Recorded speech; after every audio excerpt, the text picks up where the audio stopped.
Hello, thank you for tuning in to Kaieteur Radio 99.1, 99.5. I am Kayla King, and this is your news at noon. Coming up after the break, these are the stories we are tracking.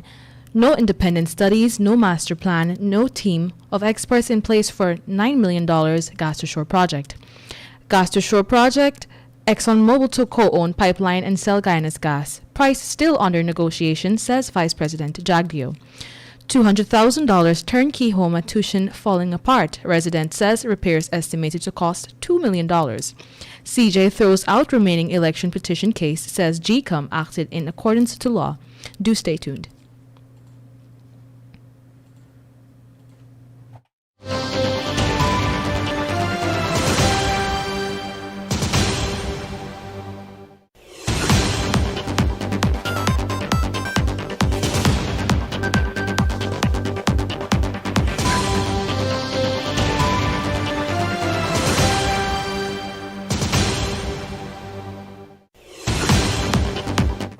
Welcome back. Even though the People's Progressive Party Civic Administration does not possess an independent study, a master plan, or even a team of experts with experience in protecting state interests, the administration is still forging ahead with its controversial gas to shore project, now pegged to cost $900 million. This state of affairs became apparent during a press conference that was held yesterday at the Arthur Chung Conference Center.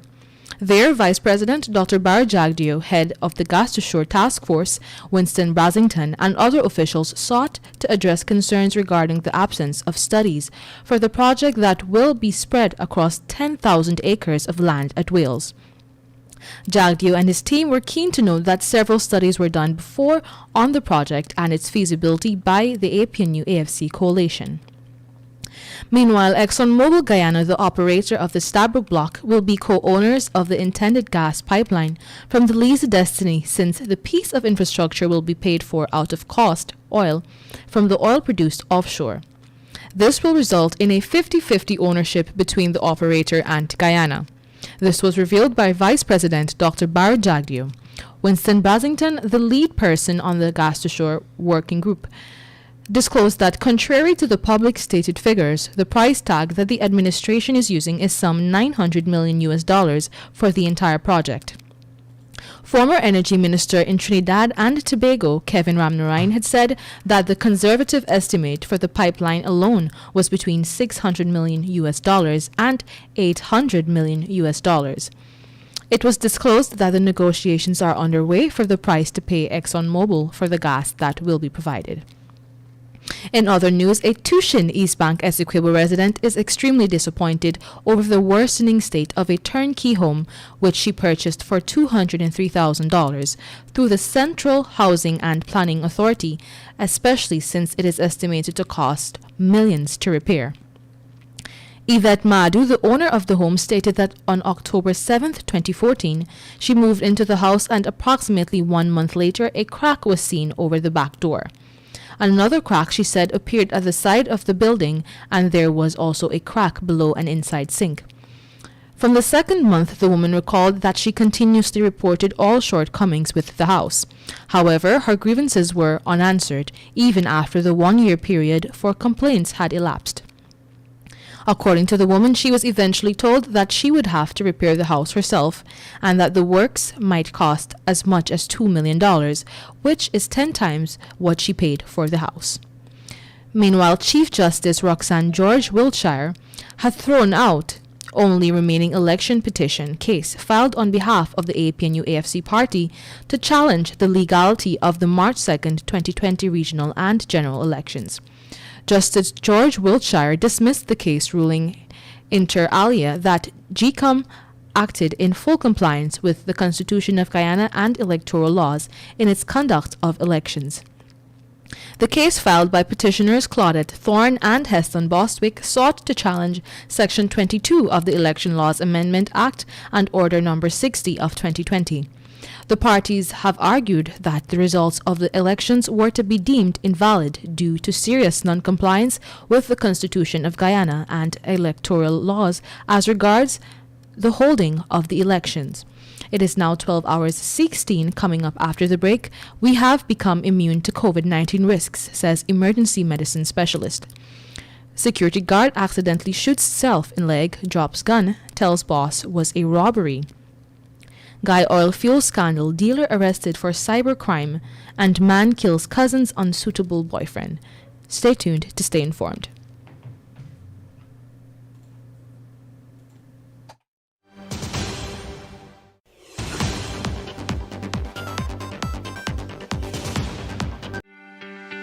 This is GHK Lal inviting you to join me weekdays from Monday to Friday on the National Outlook for commentary on a range of issues. Immediately after the 12 noon and 7 p.m. newscasts on Kaieteur Radio at 99.1 FM and 99.5 FM. Looking forward to you sharing in the conversation.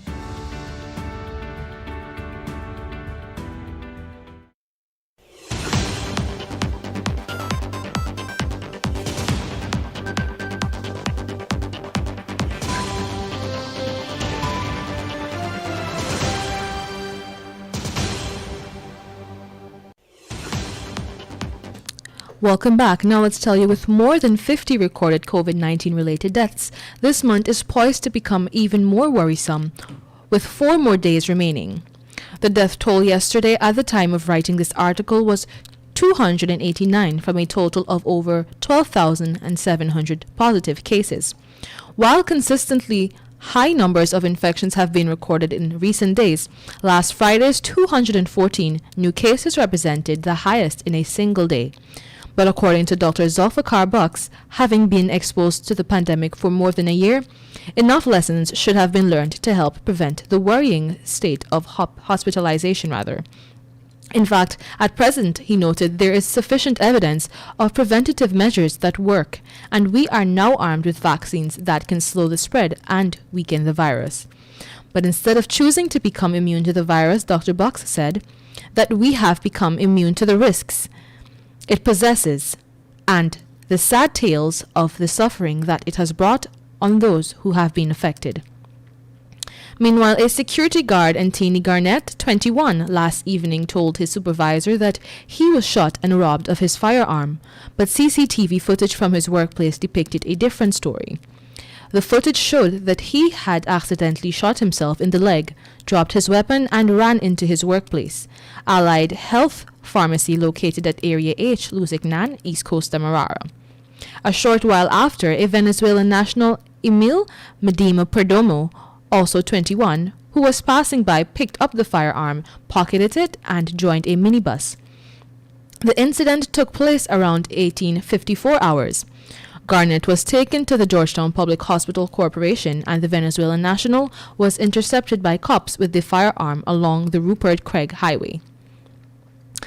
In other news, Jason Aaron, the principal for Aaron Realty, the company at center of a fuel scandal at Guy Oil, has been arrested and is being held without bail as investigations continue. Crime Chief Wendell Blanham confirmed the arrest yesterday and said that Aaron was detained in relation to an offense under the Cybercrime Act of Guyana. The matter, according to the crime chief, is under investigation. He, however, declined to say whether the offense is related to the recorded telephone conversations that were shared by Aaron recently. Over the weekend, 2 recorded audio conversations surfaced, one between Vishnu Bandhu, a director at Guy Oil, and Aaron, during which the fuel dealer was asked to provide information on the transaction that he had entered into, reportedly with 2 officials at the state entity. Now let's tell you, a 20-year-old mechanic who was left his residence on Saturday to pay a visit to his girlfriend at her Sophia, Greater Georgetown home, is now dead after he was stabbed by the woman's cousin. The stabbing incident reportedly stemmed from an argument which the man had with the cousin over his relationship with the woman. Knifed to death is Devon Xavier of La Penitence Street, Albaistown, Georgetown. He was reportedly slain sometime around 21:30 hours at A Field, Sophia. According to the police reports, at the time of the incident, Xavier was speaking to his girlfriend when they were approached by her father and the cousin. The woman told investigators that she had told her boyfriend to leave because her relatives were not in favor of the relationship. She further revealed to investigators that her father had instructed her to go inside, and while heading in, she saw her cousin grabbed onto Xavier. An investigation into the killing was launched. Based on information reaching this newscast, the suspect was on Sunday apprehended and taken into custody. It is now 12 hours 21. Coming next is your COVID-19 update. According to Worldometer, COVID-19 cases are now at 148.8 million, whereas deaths are at 3.1 million, and in the case of recoveries, 126.5 million. The Ministry of Health has recorded 5 more deaths and 51 new COVID-19 cases. The latest fatalities are 3 males, a 79-year-old from Region 3, a 46-year-old from Region 4, and another 46-year-old from Region 6, and 2 females, a 70-year-old from Region 10 and a 72-year-old from Region 4. They reportedly died receiving treatment. The new fatalities have brought Guyana's death toll to 289. In addition, the Ministry of Health noted that 19 of the new infections were recorded in Region 4, 16 in Region 6, 4 in Region 2, 5 in Regions 7 and 9, while Region 5 and Region 1 each recorded 1. According to the Ministry of Health, there are 1,499 patients in home isolation, 72 in institutional isolation, and 16 in the COVID-19 intensive care unit at the Infectious Diseases Hospital. To date, 10,880 persons have recovered. That just about brings us to the end of our news at noon, but before we wrap things up, let's head over to the page 7 dedicated to being blunt. When it comes to the Gas to Shore project, the PPPC government is leading this country down a dangerous path. They don't have a single independent study, no team of experts to guide them, and no master plan in place. Yet, they are positive about moving forward with the most expensive project in this nation's history. This is the epitome of backwardness and troubling to say the least. It is now 12 hours 23. I am Kayla King, and that brings us to the end of your news at noon.